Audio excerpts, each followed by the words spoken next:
Welcome to the Pit Stop Ranch, where we didn't work on Jimmy yet again. Instead, we actually had a plan. We were planning on doing this for months and months and months and months. We went to the Pomona swap meet. Antique, classic car, VW, Porsche, Corvette, I don't know, something like that. Anyways, take you along for the adventure and show you some of the neat crap and just crap that we came home with. Now, this was our first trip in 18 months to the swap meet because of the ongoing public health crisis. We've been trying to sign up because it's always been a tenuous, it's on, but it's not. We might do it, but probably won't for those 18 months. If you don't know, the Pomona swap meet, which is this huge affair, maybe not the biggest in the nation, but certainly on a pretty short list of large swap meets. It does, unlike many other swap meets, occur more than once or twice a year. It is actually, they hold it about 9 times a year. And so, in the PSR, we have been going to the swap meet on and off for, I don't know, many years. We've taken times off. We've gone as participants where you just walk in the main gate, but really honestly the best deal is to show up and participate in the car corral or show up as a vendor and try and unload some of your junk. So that's what we did. We showed up trying to unload some of our junk. And whereas we did actually sell a few things and we bought much more than we spent much more than we made, of course, because that's just the way we roll around here. And very friendly other vendors took pity upon us and gave us their unsold junk that they couldn't sell, because we think we could do a better job selling the stuff they couldn't sell. We were tired. It made more sense when they first made the offer. I swear. Pit Stop Ranch at Pomona swap meet. Here we go. Pomona swap meet, classic car show, etc., was advertised as one of the largest of its kind on the West Coast. I don't know how true it is. It's up to the viewer to, I guess, confirm whether that is truly true or not, but it is massive, it is huge, and I don't think I did a very good job of capturing that in the footage.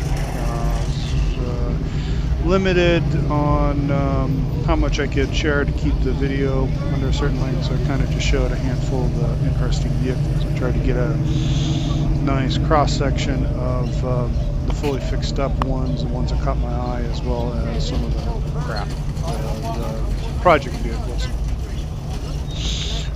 While I was walking around, I was already walking around on blistered feet from having done a lot of hiking around the day or evening before, so I didn't do a lot of filming. Now, I don't know when it started, but common wisdom has been you're not so much looking to sell to someone else who lives in Southern California. You're looking to sell to the big fish, the foreigners who go to Pomona, or used to go to Pomona before COVID, to buy clean, restored California vehicles to then export to their country of origin. Sometimes they have a professional buyer that's doing the buying for them. Often, recently it's been Sweden, Germany, the Netherlands, popular countries. People send in buyers or come in themselves to look and buy interesting cars. As a result, the price has gone way up, or the prices or people are asking a lot of money at Pomona, much more than they might ask at other events or what they might advertise it on Craigslist. That said, You know, institutions such as Barrett Jackson and Bring a Trailer have also driven the price up of clean, well put together, nice cars. So it isn't entirely foreign purchasers who are driving the price up at Pomona or other places for that matter. Oldsmobile, baby. But and I have from personal experience actually dealt with a couple That different is buyers sweet. who for on one vehicle it was a ex-military Blazer, diesel Blazer, still with the camo paint job and everything. Uh, we had a gentleman from Germany who was very interested in it, but the deal fell through. And then actually we sold it to a gentleman or the purchaser for a gentleman from the Netherlands. So I know for certain that That is a nice car. this is the case and not just That is a urban nice. legend That is a pretty that I car. once thought it was 5 years ago. But there you go. If you're going just to participate, walk around, and buy some stuff, I found that the Car Corral is the best deal there. Of course, you have to have what counts as a classic car, which is like 86 and older. Um, but you can arrive on Saturday if you want. You can set up an easy up and a gas barbecue and have a great old time. You see numerous car clubs come out and hang out as a group this way. The cost of getting in is just a couple bucks more than if two adults plus parking fee, and you get to park in the middle of the action. Plus, a lot shorter distance if you buy something else to schlep it to your vehicle. And it is way more convenient and definitely a worthwhile thing to do if you're serious about going.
riders for sure are incredible works of art. I mean, just the workmanship that goes into them is just insane.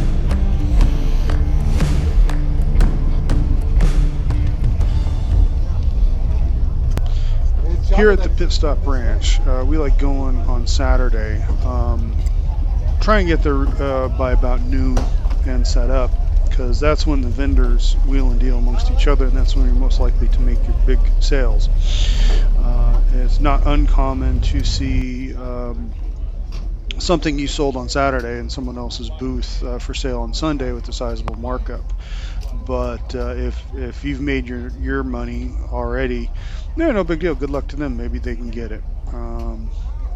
But like I said, most of your big sales are going to happen on Saturday and Sunday. The walk-in customers have a difficult chance of schlepping big stuff out to their cars, out to their vehicles in the parking lot, like a half a mile away. So that's always a decision factor that a lot of them have. So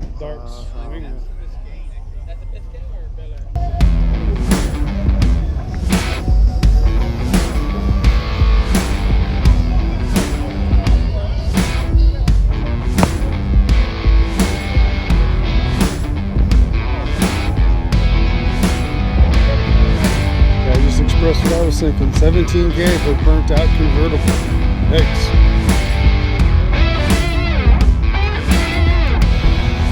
All the prices at the I mean, you can tell who's serious about actually selling.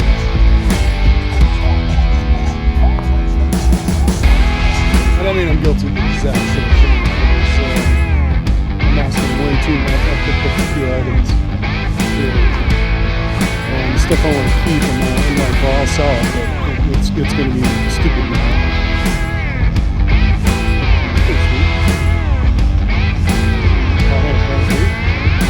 That was really nice, actually.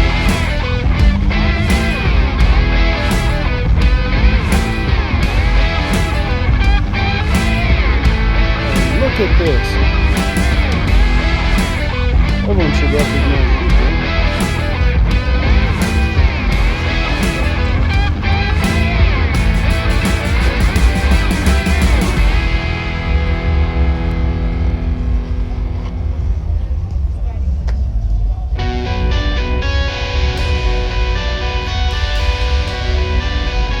I think I've seen this one on Craigslist.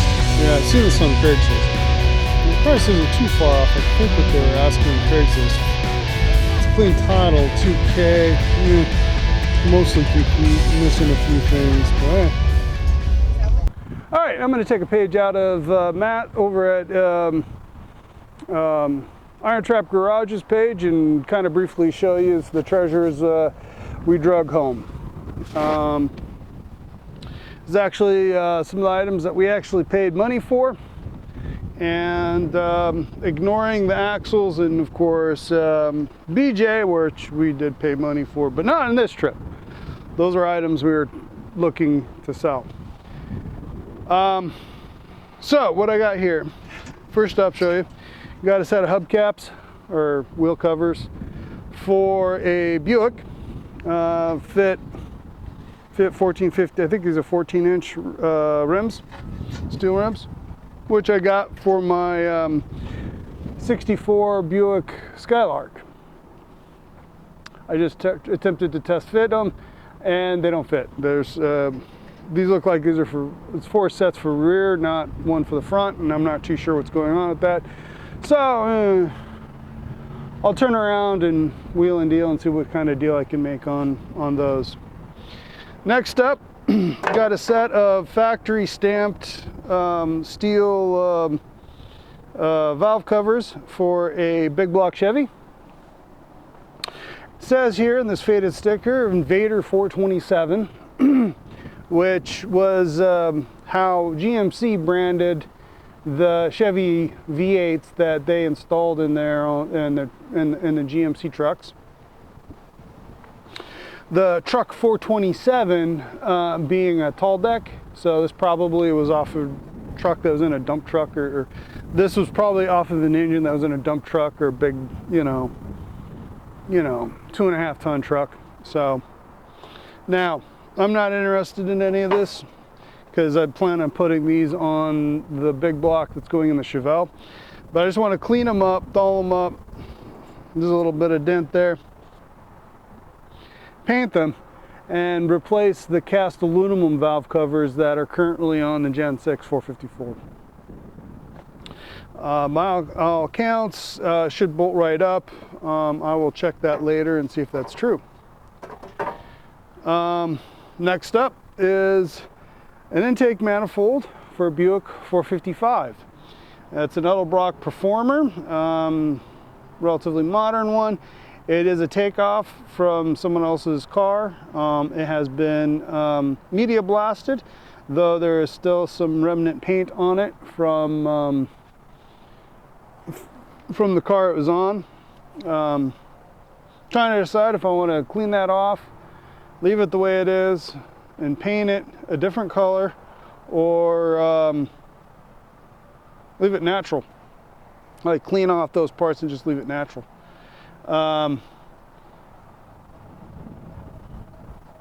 There is a temptation to go ahead and paint it up in the same, you know, whatever color the stock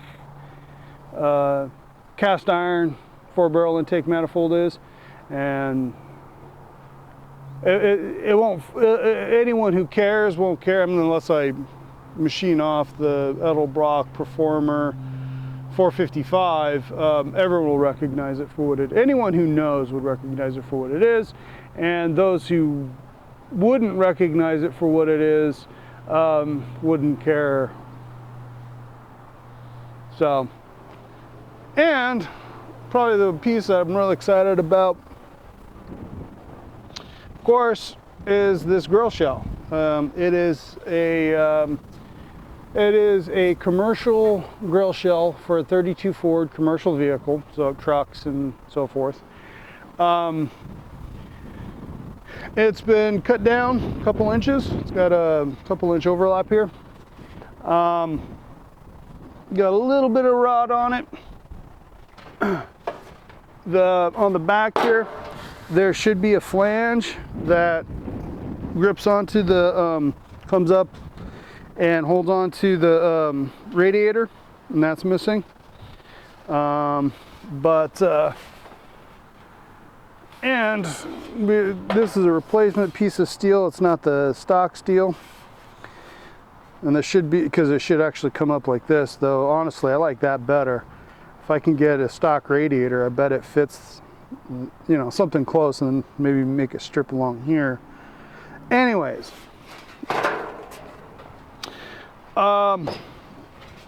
it is probably best suited to be wall art, a hanger, but it's still serviceable.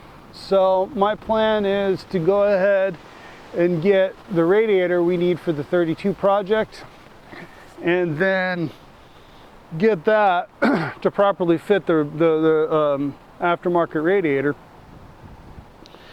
and patch it up a little bit, and then go from there and see where we end up. There's a debate here at the ranch whether or not it should be left perfectly shitty or should be fixed up to be clean and pretty. Go ahead and comment down below and let me know what you think. I'm curious to hear what everyone says. Keep it perfectly shitty, or make it nice and pretty.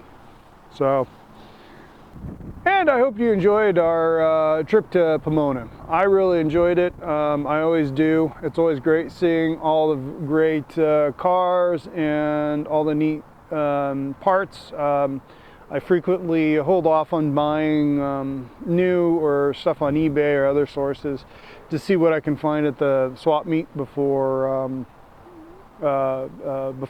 buying the other way. And of course, I mean, there's a lot of people just, you know, selling absolutely nothing to do with cars, or only tangentially related to car type products. That's fine, you know, it takes all types. Fortunately, just a quick stroll through the car corral, look at all the amazing rides, makes it, you know, it's a wonderful experience. Anyways, I'm rambling yet again. Next swap meets in 2 months. If you might do a video on that one again, probably not in any sort of meaningful detail, since this is going to be a fairly consistent thing. Probably nothing more than this. The biggest thing is